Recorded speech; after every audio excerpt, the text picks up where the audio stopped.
Well, welcome back, everybody, to another episode of the Your Blank What Now podcast. My name is Marcy Nettles, and I am your host. And I am so excited to be able to bring you another episode with another amazing guest that has had the opportunity. And yes, I call breakdown times an opportunity because this is when you have the choice, right? You can either stay where you're at and really hate it, or pick yourself up and move forward and get into your breakthrough, right? So this week's episode is going to be the same as many others, and that is it's going to bring you light at the end of the tunnel, hope where maybe you're stuck in some darkness, and maybe something that you can share with other people that's going to help them have awareness that they need to have for their own health, but also, an idea of, what, maybe they're exactly perfect, exactly the way they are.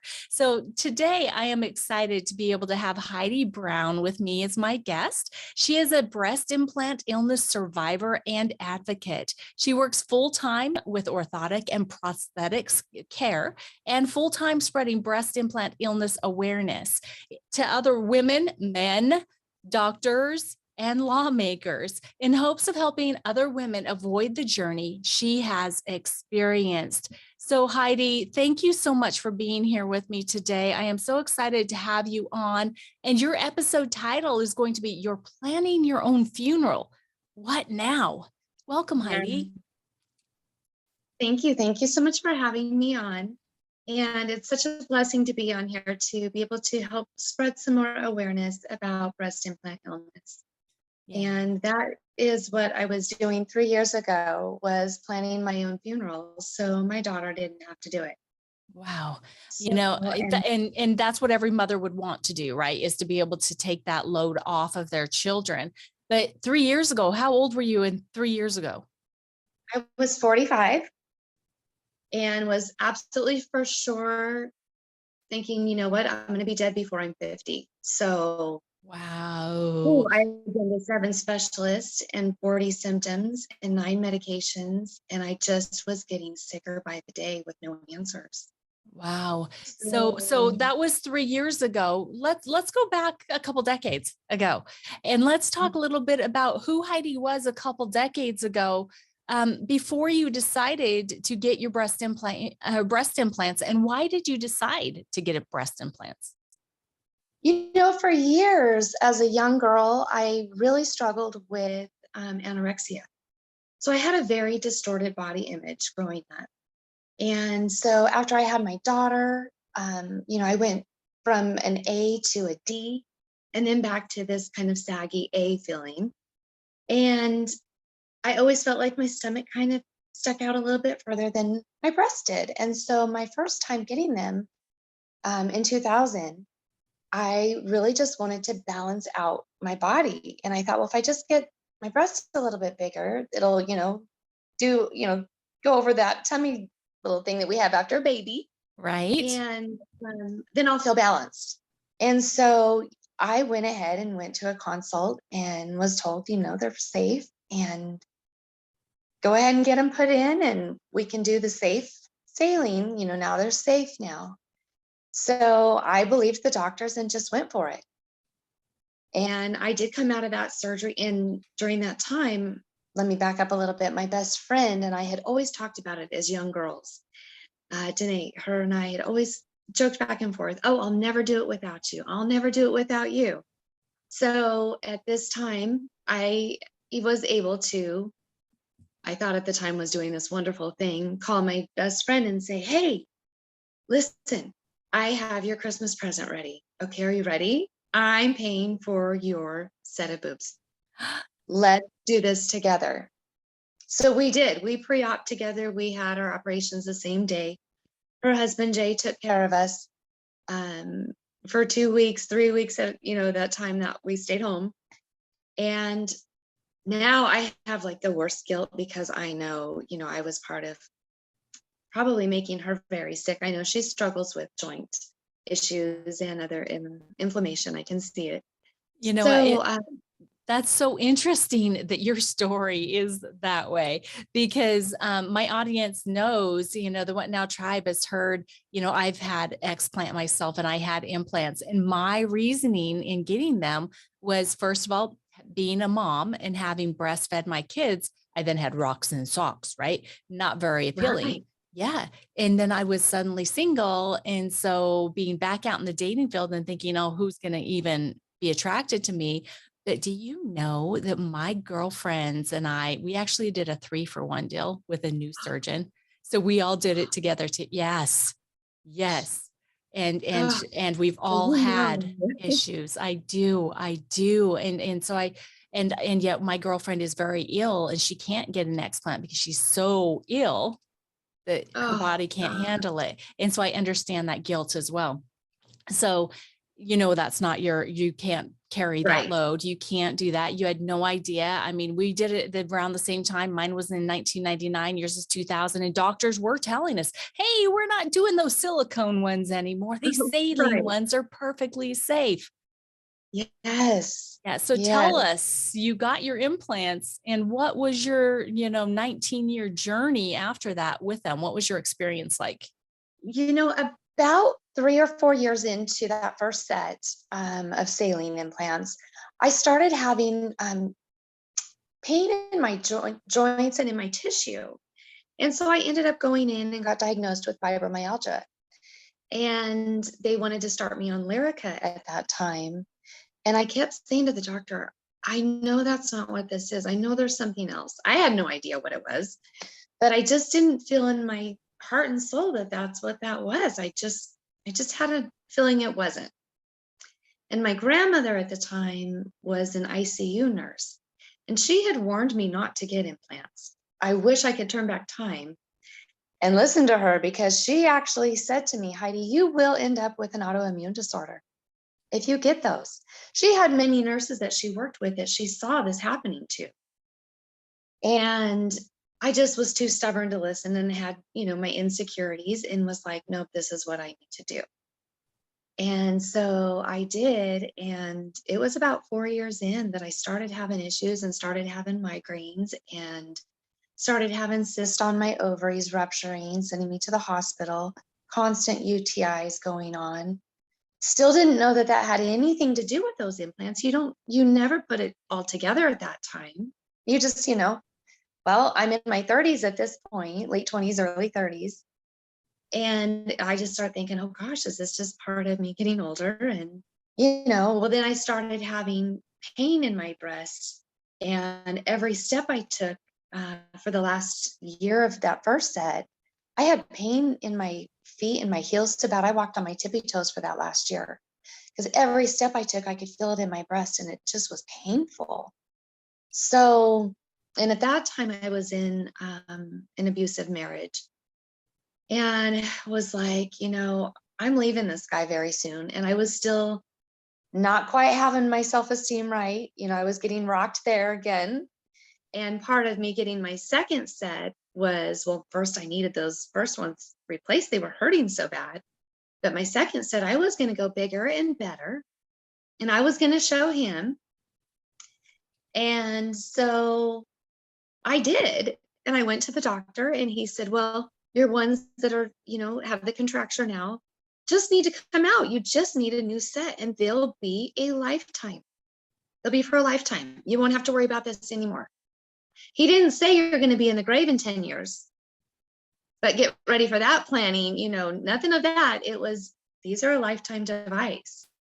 So I again trusted the doctors. I never had any warnings, any discussion of, hey, what's your family history? My grandmother had at this point now already was at her second fight with her breast cancer. No question of, is there any history of like mental disorders or anything going on in the family? Because all these toxins that are going to be put in your body, none of this is discussed with you.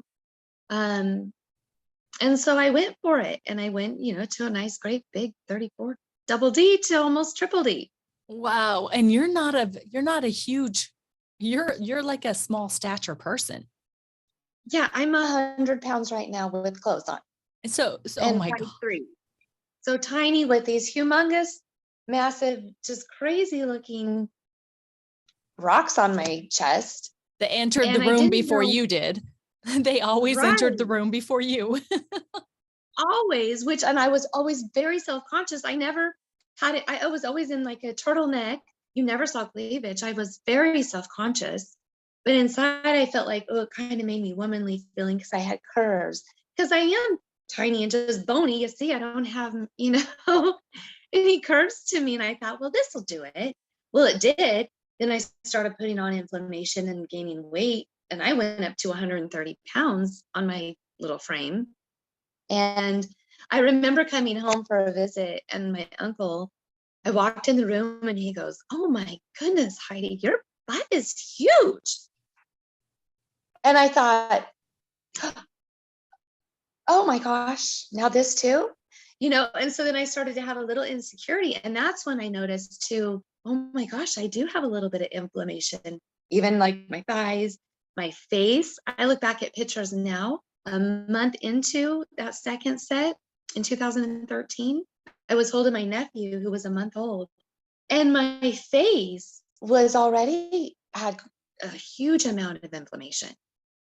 Wow. And I did okay, if you will. I still had, the cyst rupturing, still emergency room visits with palpitations, not piecing these things together. And then I lost my dad in 2017 at 60 years old, Alzheimer's.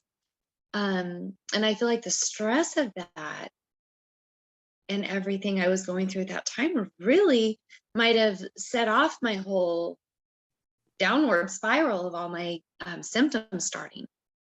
Yeah, Because extra then stress, definitely. the stress of it all, and I started just struggling with insomnia at that point, and the chronic fatigue, the joint pain. One morning I woke up, oh gosh, I remember waking up and getting ready to get out of bed, and I couldn't lift my head. And I was like, oh no, I think I have spinal meningitis. Of course, we go to like the worst thing, right? Or some tumor or something. And I can't lift my head. So I had to hold my head and like log roll to the side and push myself up. And I thought, oh my gosh, the pain was so terrible. This went on for 6 solid weeks. And that's when my symptoms really started. It started with that joint pain in my neck. And then it just went down, like the insomnia, the muscle aches, the autoimmune symptoms. I had dark purple circles. I looked like the zombie from All Get Out. I had jaundiced skin. My hair was starting to fall out. I still have a little bit of the red neck rash from the chemicals. It's lightened up a little bit, but I had that instantly. I had a metallic taste in my mouth. I went to the doctor. I can't even tell you how many times saying, "Can you do a scan of my lungs? Because I think I have this weird taste in my mouth and I can't get rid of it." I went to the dentist. Will you check my teeth? And they never could find anything. I had vertigo. I had a low-grade fever for years. So think of when COVID happened and I'm at work in the pulmonary clinic and I've got a low-grade fever that I'm like, listen, I've had this, I have to stay at work. And they're going, no, you're going home. You've got a low-grade fever. The edema around the eyes, the tender breast, my eyebrows were falling out. My hair was falling out. I had the headaches, muscle weakness. I mean, I could go on 40 symptoms and on and on and Wow. on. Wow. So And every one of my labs were coming back pretty much normal. My rheumatoid arthritis came back at 14, just a little bit over normal. So I got diagnosed with that and started on Plaquenil. And then my tumor marker, which is kind of a little throw off, one of my journeys to the hospital with stomach pain, they said, all right, we're going to do all these scans. So they did, CAT scan. My labs came back and they said, oh, let's do a little further labs. Well, I had a high tumor marker. So they sent me to oncology and for gynecology, oncology. And so she gets in there and says, no, I'm going to clear you, but you have to go to regular oncology now. And I get there and he goes, I don't know why this tumor marker is through the roof. It should be at 36 and you're at 152. wow. And I don't know why.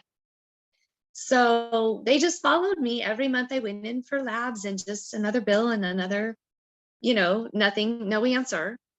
And then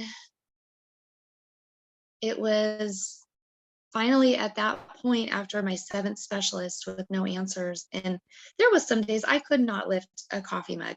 I could not walk without my ankle feeling like it was just going to snap in half. Yeah, well, I would like for you to kind of dive into a couple of those situations. Can you share with the What Now Tribe, maybe some of your darkest moments where you really had that choice? It's like, am I going to get up tomorrow? Or am I just going to lay here in bed I mean, I can't do this anymore. Right. Right. And at this point in my time in my life, I was seeing a guy, living with him, and I was not able to be honest with everything. He was not a real supportive guy. I ended up leaving him when I was at like my sickest point of almost getting my next doctor visit. They said, we're going to put you on oxygen.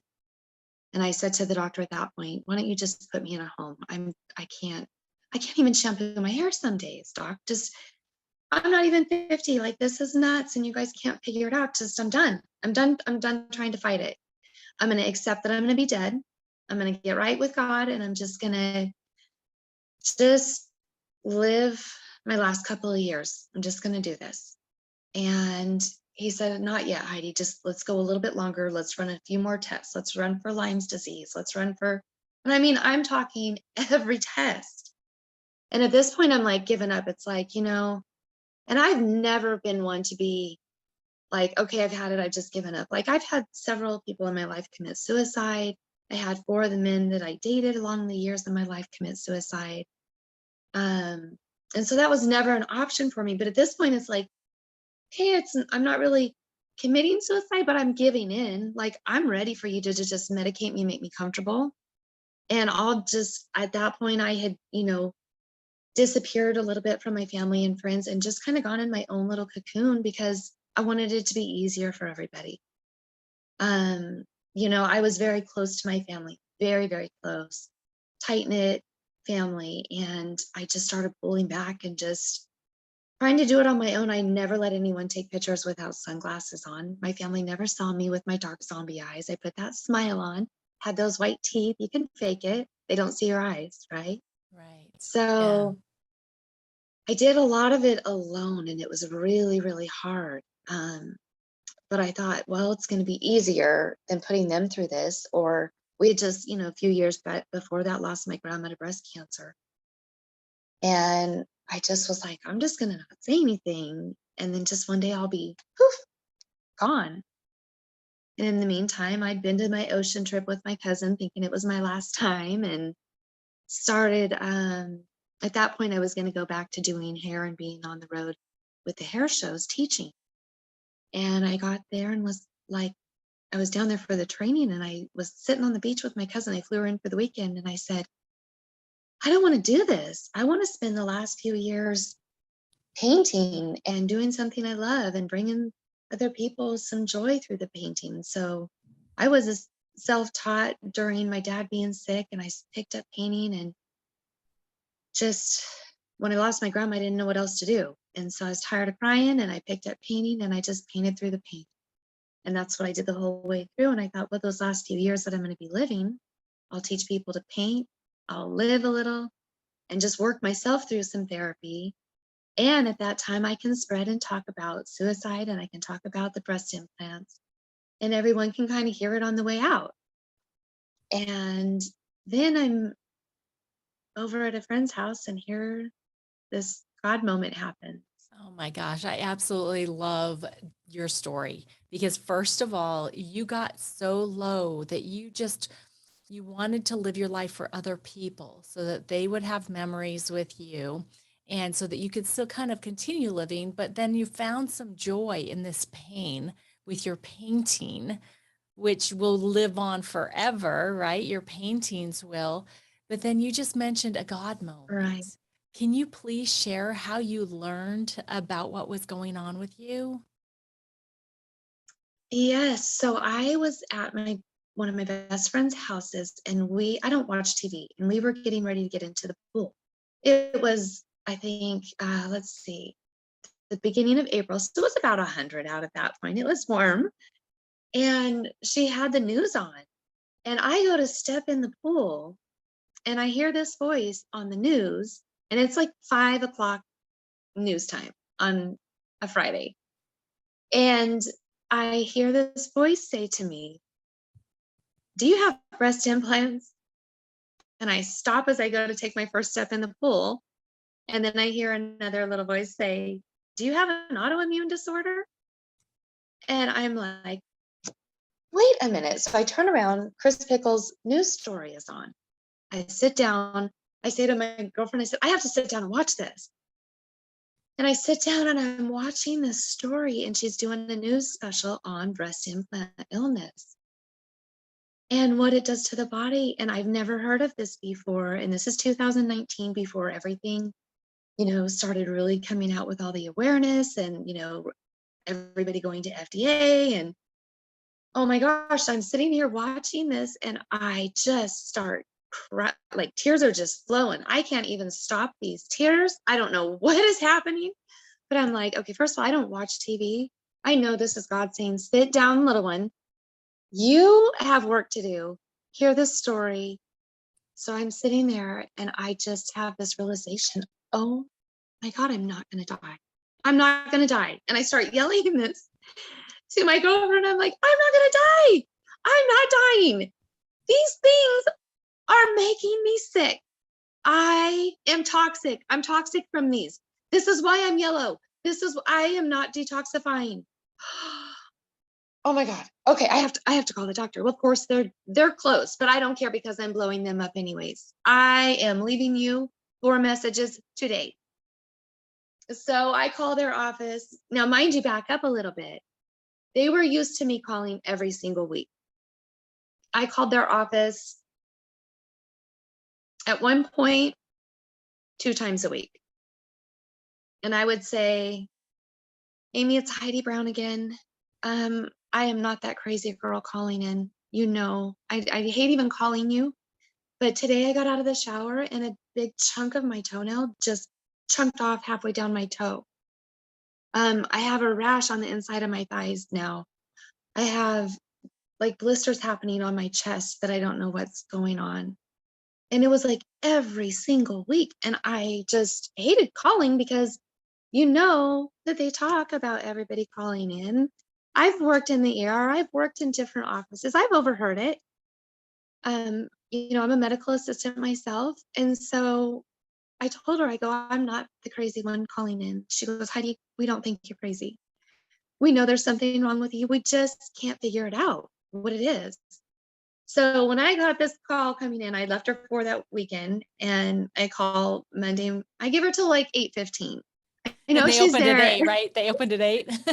Yeah. Yeah. And I know she's a really good employee. So I know she's there at like 7:45 and she's listening to my messages going, oh my gosh, right?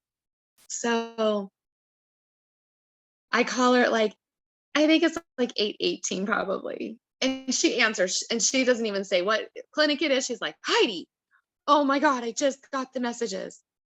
She goes, "You got to come in today. I'll see you this afternoon." I said, "Okay." So I come in, I'm sitting on the bench, and here comes my doctor. And he walks in and he goes, "Oh my God, Heidi, this is absolutely what is making you sick. Get those blanking things out of you." Wow. And I said, "Yeah, I want to. I do. Here's the thing. I need you to send me everywhere because now I have to get clearance, right? So I have to go back to all of my 7 specialists because I've been to cardiology. I went to the ER twice thinking I was having a heart attack last month. I'm on 4 asthma medications and a nebulizer treatment 4 times a day. I have to get cleared through pulmonology that I can go through the surgery. I have to find a surgeon. There's all of these things. I don't even know anything about breast implant illness. So, mind you, back up just a tiny bit, about 6 weeks earlier, I had met this guy. I thought, oh, he'll be fun until I die. I'm not going to be around much longer, right? So I'll start dating this one for a minute. He actually was really cool. And so that was 6 weeks. He took me to my explant, and that was great. And then he disappeared about 4 weeks after, which was fine, because what he brought into my life, another God moment. Because Yes. guess who his cousin was? Lisa of our Arizona group, our BII group of Arizona. That's his cousin. So I instantly got connected with her when I told him, hey, I'm getting a surgery in this next 4 weeks. He goes, oh my gosh, you need to meet my cousin. She has a group in Arizona. And I said, oh Heidi. my gosh. So I instantly messaged her, messaged Robin and Gretchen, and we all meet for lunch and sisters since, right? Right. Oh And my that's gosh. how I was brought to them. So yeah, another God moment in my mind, You because know that he's oh especially fond of you, right? God, that is, because oh yes, my gosh, he is so like good all of in a the split time. second, right? So 20 days later, I explant. And I was so scared going to the doctor. I was a nervous wreck. Thank God for Robin. She went to the appointment with me. She drove over and went with me, questions, everything with me. I was a nervous Nelly. Um, and meeting those ladies was life changing. I said, I want to do what you're doing. I'm going to be a part of this. I want to bring the awareness. Nobody else should ever have to go through this. I will spend the rest of my life. I don't care who it is, the mechanic, my produce guy, my doctors. I went back to every single one of my doctors with my little cards and my pamphlet and my list of everything that was highlighted that was the symptoms that was going on, now scratched off with the ones that are gone. 40 symptoms down to 3, seven specialists down to 1, 9 medications down to 0, except for a multivitamin. Wow. You can't tell me these things are not making women sick. And So now I'm on this, team of women we're trying to get the awareness out there, and we don't want anyone to have to go through this. If women choose to do it, then that's fine, but know what you're getting yourself into. If my doctor would have yes, said, Heidi, just know you're going to look like a zombie out of one of the videos that we have now and in this day and age that we're in, know you're going to have like an eighth of what the hair you had before. Know that, you're just going to have that zombie and insomnia for the rest of your life, probably. Do you think we would be signing up for this? no, No, no. no. Mm, Somebody should be held accountable, and nobody is. yeah. And it's heartbreaking, it's maddening. And so this is why we are in such a critical time that we have to have laws made. We have to change things. We have to change the narrative. Women have to know what they're getting into.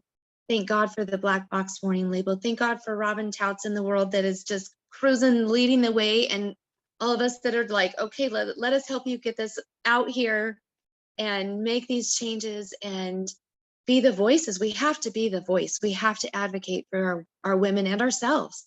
Yes. So there's a couple And terms here that we need to clarify for the listeners that may not know what we are talking about.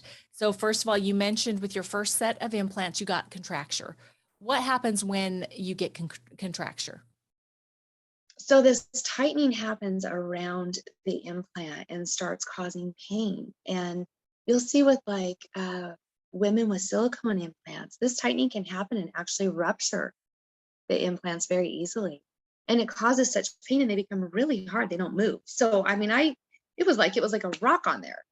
I had like a Fred Flintstone and the Flintstone ages. That's what I Mm-hmm. felt like if you would have just taken one of their little rocks and shoved it on my chest, and it becomes very painful. It's very much our bodies So trying to protect us from that it foreign is, object, yeah. from that toxicity. Yes. And instantly, as soon as they put those implants in, your body instantly goes out and fights. You don't have control over it. It's your immune system. That is its job. That's what it was It goes created for. right up.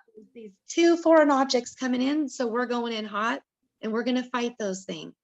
That's when it starts to protect you and create that little seal around there, right? So we have, oh gosh, sorry, my brain fog is No, bad this okay, week. I'm trying to think Our of. capsule, the capsule forms Thank around it. you. There we are. Yes. Sorry. Yes. It's All all right. scar So that, tissue. It's a complete yes, shell of scar tissue. Yes. exactly. which in a sense, the women, like you see when the explant is happening, they need to take that entire capsule out because you don't want that being open. If they can take that in block, which means coming out as an entire unit, Yes. that is the safest way, because think about it, if that little capsule's open and there's a leak in there, all that silicone is going to go out into that breast tissue. And that is the worst thing that you can have leak out into your body. Silicone is a man-made chemical. It is not good to be in the body. And those No. shells, even though you have a safe saline, they don't tell you that that shell that holds that safe saline is made up of 42 different heavy metals and chemicals, It's including epoxy silicone. that I make tables with. I make tables with epoxy. That's in my body. Yeah, yeah. No, So yeah, the shell for the saline is actually silicone, which is, exactly. so it doesn't make sense. If you knew all of this before you did it, more than likely you wouldn't make that decision. And so when we're talking about women that make the decision to get implants and then decide to explant, what is explanting? So that is when you go in, you need to find a skilled surgeon, because they need to take that capsule out along with your implant. And you go in and you go under surgery again, and they go in skillfully and they remove that implant along with any tissue that has touched around there. So you get all fresh new tissue inside to heal, because that shell of that implant will leach out. The chemicals will leach out into your breast tissue. So you want to get all those heavy metals and chemicals out of your body so you can start your really healing process. If you have silicone that's left in that body, or they leave that capsule in, those chemicals are in that capsule because they've leached out into there, right? So you're still going to have that going in, even into the body, even if you took just the implant itself out. So it's really, really important to take it all out. Yes. And I mean, I had to have, on my ribs, there was some that was stuck to my ribs. So they had to go in and, kind of burn out, scrape out, do all that good stuff. But they did the best they could without puncturing a lung. And Amen. let me tell you, that first breath after coming out of there, where I could actually breathe and my chest rose to the fullest capacity, and I didn't need 4 medications to breathe that day, was one of the best feelings in my life. I totally know what you're talking about, because being able to stand up straight for the first time in a Yeah. decade without having to use my hands to walk up my legs and not having that debilitating back pain the moment I Yeah. woke up from surgery, it's life changing. And you made the right decision for yourself, right? And yet you had another term that you used, and that is black box label. Can you explain what the Yeah. black box label is? So that is the FDA's highest warning on a medical device. So saying that it can even cause death. All breast implants now have a black box warning label. So you won't see the black box because they're already out of the box when you're on the table, right? But your surgeon should be telling you that they do have this warning. So you need to know going into it. They didn't used to have that. This is a new thing. Um, so you need to know that this is a danger to get these in. This is not a safe thing at all for your Yes, body. And every woman is going to have a reaction to it eventually, yes, because your immune system is fighting, and it is just a matter of how long can your immune system keep fighting. It taxes it and fights, and eventually things start shutting down when it can't handle it anymore. We see women not able to get out of bed. We've lost women to this. It's yeah. heartbreaking. So I want women just to think about their lives and the value of it. Is your Yeah. life just the matter of fact that you woke up and you were alive for another day? Or do you want to thrive throughout your life and be able to experience things and be with the people you love and care about and to make a difference in the world around you? Do you want to have the energy that you want? Do you want to look the way that you want to? Do you want to feel um, that you can contribute in such a way because you feel well? That's one of the things I would really like for us to touch on just really quickly, Heidi, is that society, for decades and decades and decades, they told us we had to look a certain way, and that was to have those curves. And then unless we had those curves, we were not acceptable. We were not appealing. We were not sexy. Right.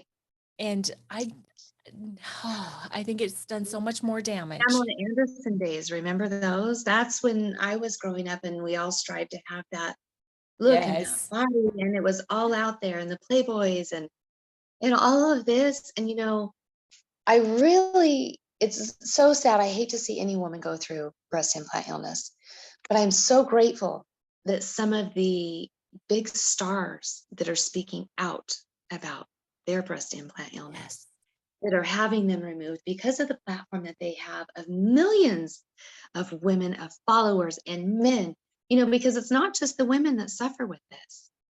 You don't even think, I didn't even think about it until we were talking pre this, when we talked the last time before we got onto this podcast together, about the men being affected by it. It's just, I never thought of anyone in my life, anyone else, because I had secluded myself so much. And it's like, oh, I wonder how that affected my family from me pulling away from them. And now I kind of struggle trying to get those relationships back because I have fear of rejection and all that stuff like everybody else. So, you tiptoe back and forth like, oh, do I try to get closer? Do I just stay where I'm at because I'm comfortable? And then I can still do what I do and still, bring my awareness to the ladies and help on this side. But then it's like, no, you're missing out on your whole family.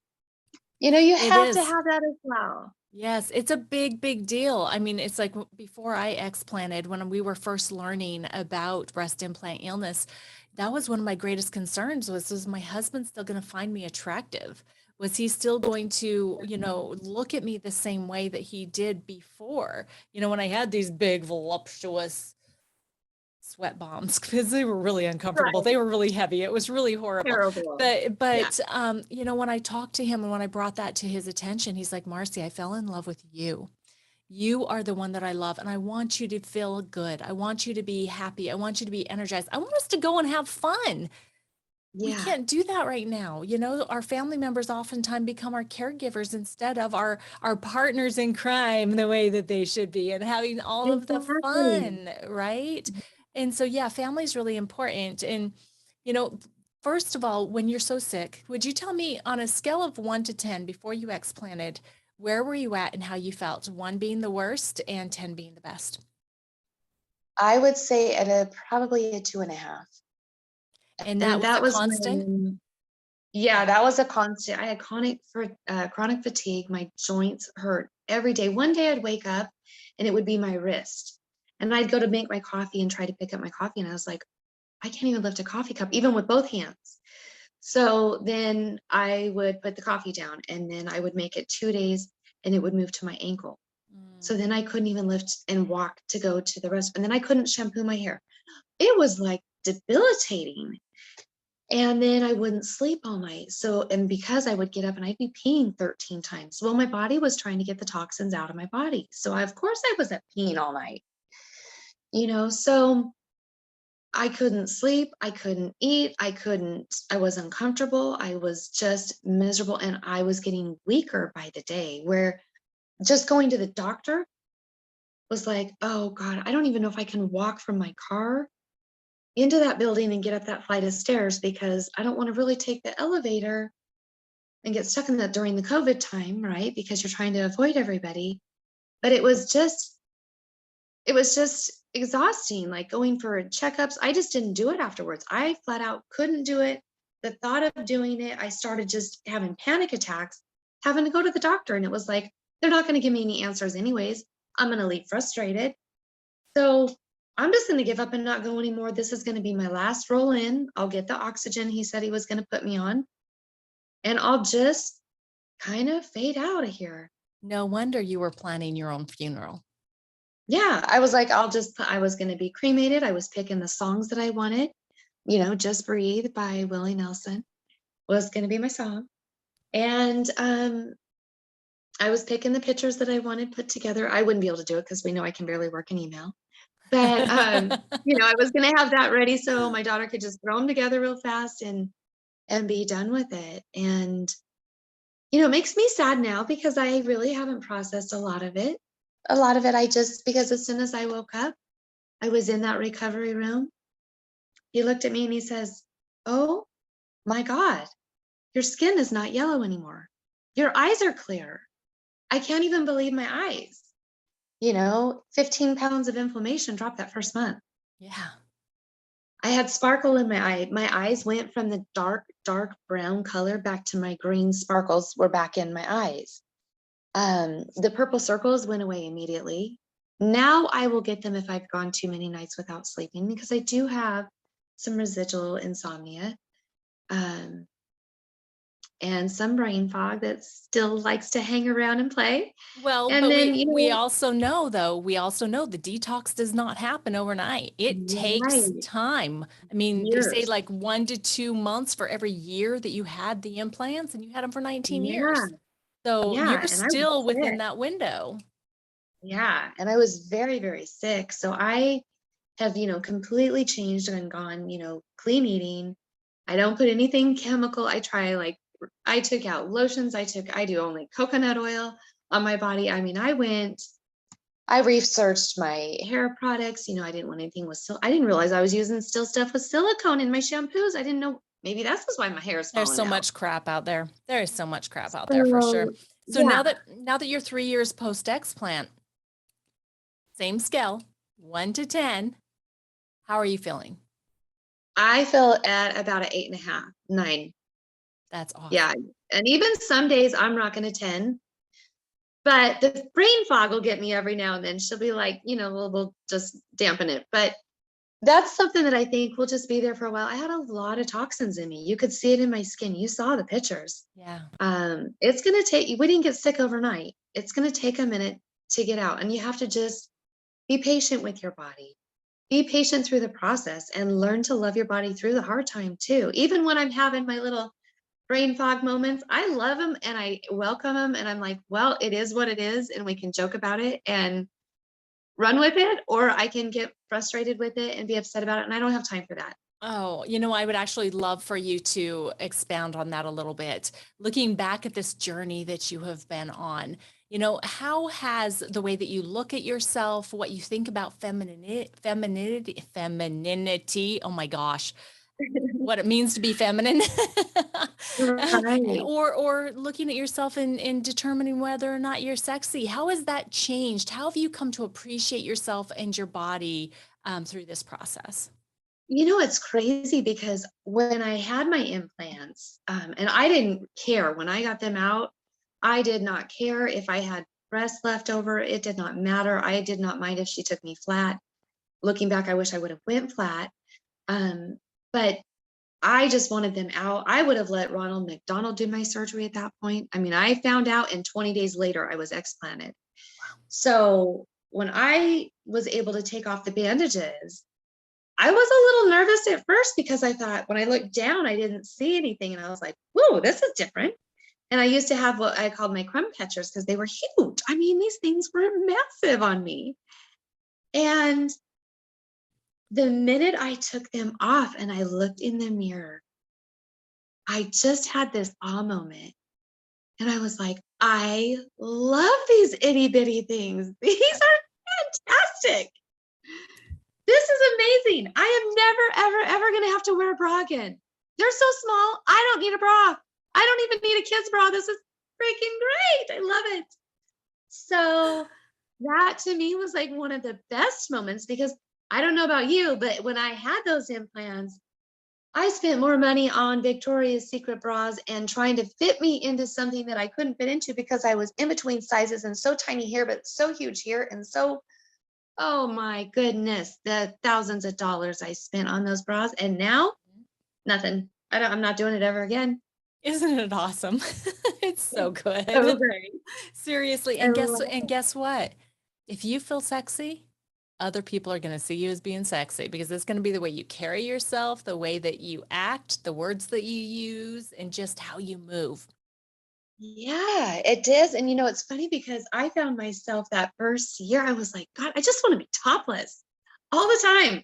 One of my best friends, she'd come over to visit this last year, and it's so hot here in Arizona. You know how it is. Yes. You get home and you just want everything off. Like I'm just like in booty shorts, and that's like it, right? And so I answer the door and she goes, "Could you please just put on a top when I come over? Come on." But it's like I'm so comfortable with it and just am like, I just feel so free now. And I love them. And if I could just run around topless, I would. So yeah, and I really wasn't worried about whether they were gonna look good or not. I did not care. I just wanted to feel better. Yes. But it did take afterwards, I do catch myself every now and then going, "Oh, you're a little bit concave here." And then I'll be like, "You need to knock it off, first of all, because I'm not gonna sit there and break your body down ever again. This is what you have, and this is what you need to love because you're amazing. He made you this way. And everybody else needs to start seeing themselves as amazing the way they are. So we're not forced into these decisions of thinking this is going to make me feel like a woman. If I have the curves, if I have oh, my dress will fit me better. Oh, this, no. Do you know I can wear every sundress in the world now? I never could before because I'd have to buy so much bigger and have my mom alter them. And she'd say, "Heidi, if you buy one more dress that doesn't fit you, I'm not doing it, Heidi. I'm not doing it." It's so stressful because I was so huge, but so tiny. So now I can just go into anywhere and buy a dress. And it's so wonderful to not have to fight it and not have to worry Amen. about it. And I just go, "All right, here you are, girls. And I love you the way you are. And let's rock them." And Well, it's just what you mentioned there that this is how he made you.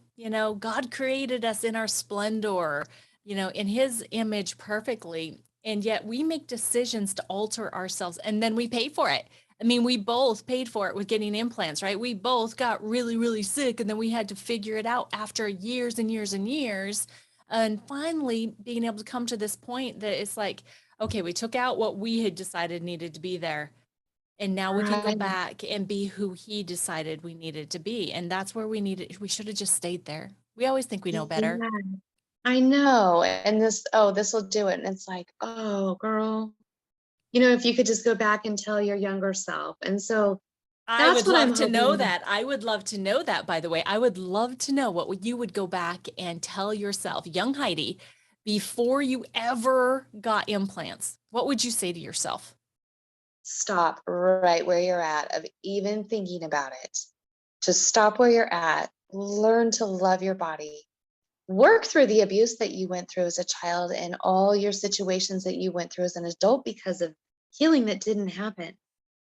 Because I feel like everything kind of stems back and to the root of all of that and trying to fix all these images and all of this and being accepted and the abandonment and, oh, I'll be loved more and all this, when really you are exactly as you should be, the way that you are, and you are lovable. You're lovable. You don't need to change anything. Just be who you are. You're lovable the way he made you. Yes. And so now let's just try to get other ladies on board with this and, you know, give the okay to yourself. If you do have the implants, give yourself, because I was really mad at myself afterwards. Give yourself the okay. You did it. You didn't know any better. You didn't do this to yourself on purpose. I was angry with myself. I was like, gosh, I just want to kick my own butt. And then I thought about it and it's like, would you tell your girlfriend that got them that you want to kick her butt? No, you would love her through this. Would you tell your other best friend that you bought them for? That, I mean, no. So why are you going to beat yourself up? Mhm. You can't do that. And we can't continue to do that because, then we're going to frown so much. Then we think we need Botox. Another issue. We won't even go. But you know what I mean? Like all these patterns start repeating in your brain and we have to start breaking that cycle. And we have to just start empowering women to love themselves the way they are, encourage our bodies and our breasts the way they are. Um, you don't have to be big. Small is okay, little is okay, saggy's okay. Everybody has a different size. How boring is it when everyone has the same of anything? Seriously, absolutely. And I got to You tell you, know? I enjoy my itty bitties much more. I can be so much more active and athletic, and like you said, so much more free in what clothes I wear. So much has come along with that. And beating yourself when you make a decision from an ignorant position, meaning you didn't know all the details, you didn't know that they were going to be bad, and you were trusting those people you thought you could trust. That's never a place that you should condemn yourself from. now, and especially if you're listening to this podcast right now and you've been wondering whether or not you should get implants, or if you have implants and you haven't been feeling quite right, if they should stay in there, or if you know somebody that's in these situations, or if you love somebody, if you're a guy that loves a woman that's got implants that's not feeling well, maybe it's time to become educated and make better decisions from an educated standpoint, because there are so many amazing, beautiful women and men out there educating and bringing awareness to breast implant illness now, that there is no excuse. There is so much more Right. information out there. Go and look for it. I mean, Heidi, what are you involved in right now? What are you doing? This is such a passion for you to bring awareness to breast implant illness so that others can avoid the situation you went through. It is. I'm part of a global group, and we're trying to do as much awareness as possible. We are doing podcasting is one huge way we figure we can bring this awareness to listeners so easily, and every single person knows somebody that has a set, wants a set, has wanted a set, or their aunt has them, or maybe their mom has been hiding this secret their whole life. But here we go. We need to bring this awareness. And we thought, what an easier way to do this. We try, on social media, we try to bring the awareness as well. We do get a little bit censored on that. So we try different avenues. We're trying to bring awareness to all the doctors we take, and we bring around, I'll take them in on my lunch hour. I take in pamphlets and cards and just, hey, you guys have patients that have breast implants. I know you do. Boom, here's the card. Here's some of the things, look into it. Every single day to work, I wear some of my clothing that I've tagged with breast implant illness. Everywhere I go, I wear it. It's on my car. Wherever I am, I'm bringing awareness, because you never know. Yesterday, I was at buying a lotto ticket. I never do, but I thought, well, why not? I'm feeling kind of lucky these days. Good to be alive. Right? So this little old man, he was probably about 78, behind me, says, "Hey lady, did you make your jacket?" I had my little jean vest on, and my lifesaver vest is what I call it. And I turned around and I said, "I did. Yeah. Mine almost killed me." And he goes, "They killed my wife 5 years ago. Oh my gosh. Thank you for what you're doing." And I just thought, just that small way, I'm bringing an awareness. And I can't tell you how many hundreds of conversations that I've been able to have just from, like, on the back of this shirt, it has it. I go out every single weekend. I just go out looking. I go out shopping. You're going to run into somebody. I'm going to see someone. I can spot a sick woman a mile away. I will find a way to have a conversation with her. I will take my shirt that I'm getting ready to purchase, and I'll say, "Can I get your opinion? Is this too loud? I am replacing my entire wardrobe. My breast implants damn near killed me, and here we are doing this."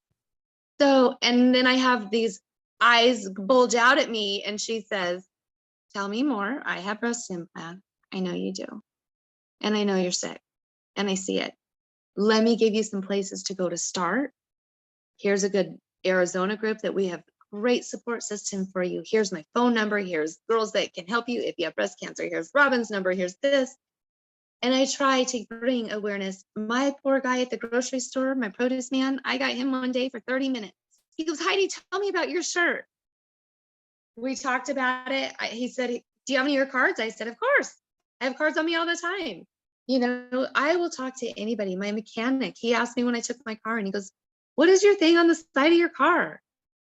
I said, "You know somebody that has them. I bet your girlfriend does." And so that brought up a conversation. And I said, you won't think, "Hey, my boobs are hurting me. It's my boob." It's all these other symptoms out there that you just have no idea are related to what's happening in the body. I Yes. said, so main thing is, if you have them, take a huge look at the entire picture. Don't say, "Well, my boobs aren't hurting, so I'm obviously not having problems." Girl, your hair's falling out. You look like a zombie. Your skin is yellow. You're not sleeping. Your thyroid's wacky. Let's take a look at the picture. What do you have inside of you? Because, when I went for those 7 specialists, on every form, I put down that I had breast implants.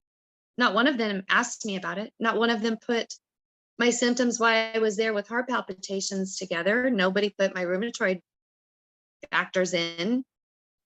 No.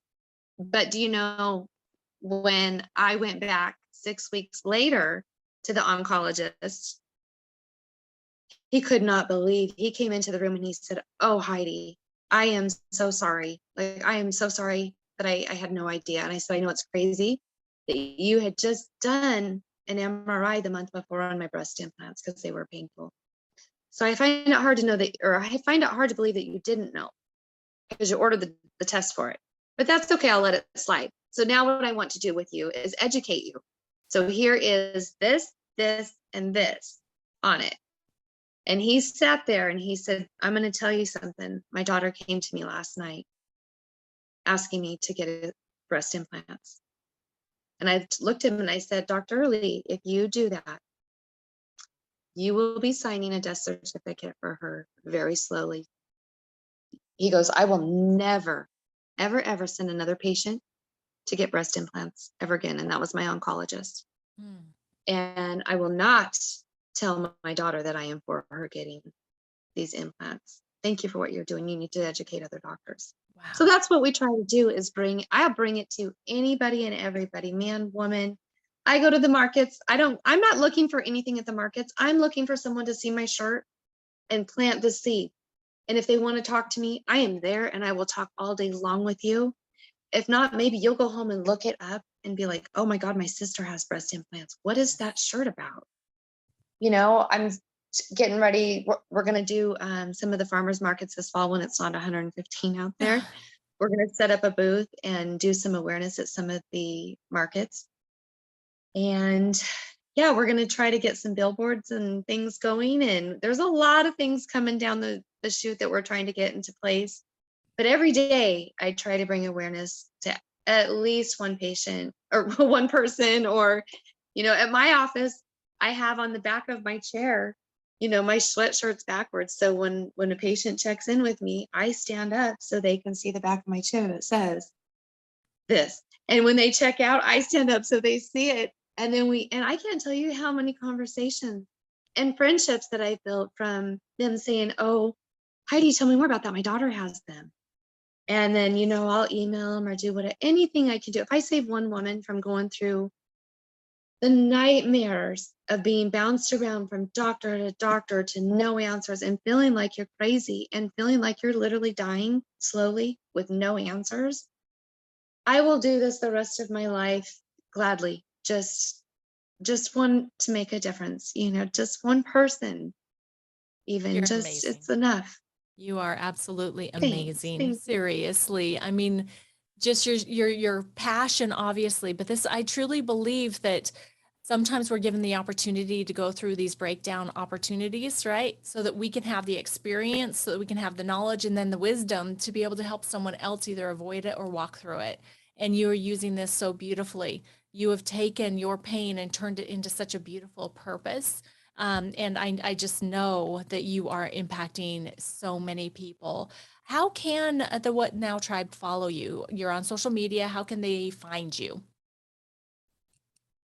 I am on Instagram and on Facebook. And, it's interesting. Speaking of the God moment, let's talk about that as well. Um, I think my Instagram's under Heidi Brown, BII Advocate. I think that is. And then my Facebook, I don't know my handle, but I'm holding my breast implant in there and you can't miss it.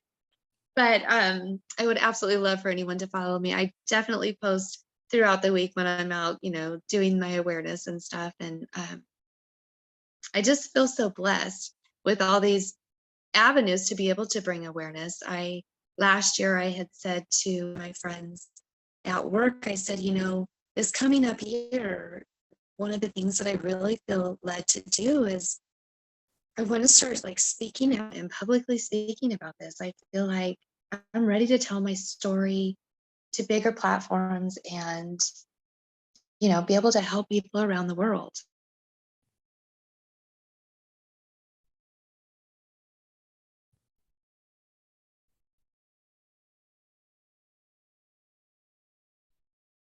Oh, Heidi, it looks like we lost you there for a second. Let's see, are you coming back in with us? Okay, there you are. Hello, welcome back. Welcome back. So sorry, I lost you. It's okay. It's okay. So you wanting to share your story more to the world, bigger platforms. Yeah, I just really wanted to get bigger platforms. And I kept saying, God, I think it's time that you do with me what you need to do with me. And if it's speaking out, I'll speak out. And wherever you need to place me. And then I started getting these little flashes of like podcasts and speaking at churches and speaking here. I'm like, okay, well, where am I going to go? How do I even begin this process? I have no idea. Again, God, if you want me to do this, you better get the train going and guide me where. And then somehow, I don't even know how you came into my life last year, I believe it was. And I didn't even know that you had a podcast going on back then. And then all of a sudden, one night I'm sitting there and I was praying about it. And I said, okay, if you're going to do this, unleash all these, just flood me with some stuff. And I'm not kidding you. I have flashcards out there on my patio where I had to just start jotting things down. And it was like, okay, this, okay, a magazine, okay, this, all right, get a hold of Marcy and do this. And so I just started taking down what I was being told. And I try to be very obedient that way. And so that's when I reached out to you and thought, you know what?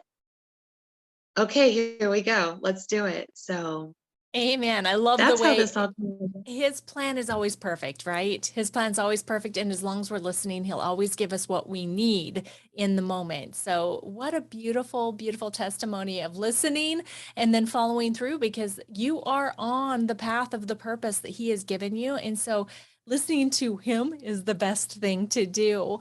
Heidi, I love that. And so, before we end today, do you have any final words that you would like to leave the audience with? Yes, I would just wanted to say thank you so much for listening to my story. And please, if you have anyone in your life that you know has breast implants or is wanting them or talks about it, please just, mention it to them just to take a look at it. No one's trying to push anything, but everybody's trying to get everyone educated just in case that it might happen to be your breast implants making you sick and you're not realizing it. And if I can at all help you, please do reach out. I'm here to talk with anyone, share my story, guide anyone through, tell you what to take for surgery that helped me, whatever it is, and talk to you about the aftermath of it. Psychologically, it's it's a roller coaster. So I'm here to help anyone through the process any way that I can. And Marcy, thank you so much for having me on to help bring this awareness. And I'm so glad that you're doing well and also bringing that awareness to other women by doing what you do. Absolutely. Heidi, I appreciate you so, so much. And this has been your episode. You're planning your own funeral. What now with Heidi Brown? What a beautiful, beautiful sharing of your story. Thank you so much, Heidi. Thank you so much. We'll talk soon. Have a great week. Bye.